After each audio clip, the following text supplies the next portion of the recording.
hooker with a heart of gold, prairie nymphs, soiled doves, sporting women, whores. Prairie nymphs is very cute. You're listening to The Oldest Profession. My name is Kaytlin Bailey. I worked as an hourly escort when I was in high school for no good goddamn reason. I was just super curious.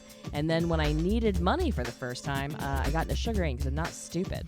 I'm Wendi Starling. I started selling my panties on the internet when I was 34. Then from there, made the very smart leap to sugaring at the ripe old age of close to 35. So I do that to help support comedy. So every week on The Oldest Profession, I am going to tell a story about an old hoe that came before us because it's the oldest profession, so it's got to have a history, right? And all these bitches have really cool stories. So I'll be telling a story from a sex worker, whore, lady of the night, woman of ill repute, whatever you want to fucking call it, that came before us. Kaylin's so smart, I'm never going to be able to keep up. And you're listening to The Oldest Profession. The Oldest Profession. What's finger licking good? You got to keep things spicy. I mean, come on. Obviously, The Oldest Profession Has a history.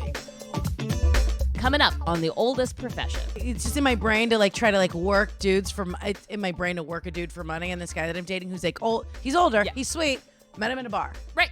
Yeah. So he thinks you're a civilian. Right. And I'm like, I'm out of the game. And I'm naturally attracted to older dudes. Same. And I don't know. I have a question for you. Okay. All right. Yeah. Hit me. So I think about this. So did that come, what came first? Being attracted to old guys and then them being like, oh, wait a minute. Oh, you'll pay to what, Yeah. So that came first? Yeah. My attraction to older men definitely came first. And then my realization that I could solve all of my problems with their money came second. That was what I call a win-win situation. Yeah. Yeah. Yeah, it's weird. So I'm the same. I'm just into older guys. Right. And so I feel like older dudes are into helping younger women solve their financial problems. You don't even have to reveal that you're a sex worker. That's what the whole sugaring thing is about, is that they don't want you to be a pro. I mean, you are, but whatever. I mean, right. Come on. Yeah. It's it's a different game. You think some amateur is going to squirt all over your couch on command? Yeah, right. Get the fuck out of here. Oh, yeah, and I also just thought of this. Fuck off. Everything I say on stage is contrived. Everything I do with my pussy is planned out. None of it's real. That's an old pro move. Yeah. Listen, you dumb fuck. I'm very fired up. I'm sorry. Good. Before we started recording, I fucked a lot yesterday. I want to tell you this. I don't know if you know this, or maybe I've heard you. Maybe you've heard me talk about this. It's my favorite fucking fact, right? So we study monkeys, right? That's the thing that we do as our species studies monkeys. That's a thing, right? I thought you were saying.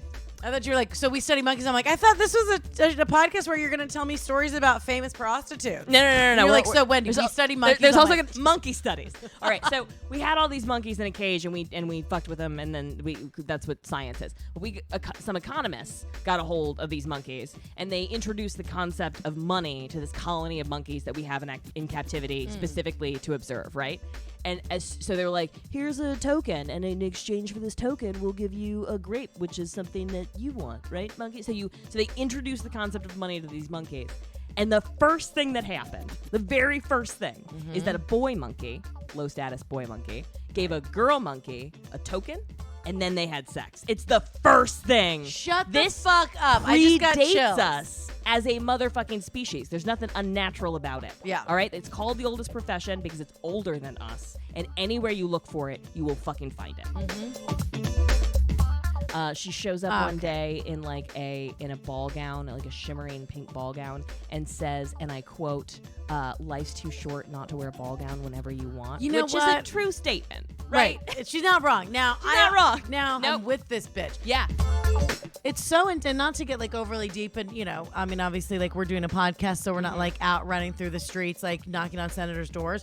But it's similar, I think, to what we're trying to do with the show, our mission with the show. And every time you and I talk about it, and any other sex worker that is public and talks about what they do and identifies themselves as a sex worker, and that's why it's so important, because it's about humanizing us, and we're people, we do other things. It's yeah, I have real good pussy, but guess what? I can also rap battle poetry or whatever she was doing. She was rap battling sonnets. That's a great idea. She's rap battling verses. I bet the jewelry was sick.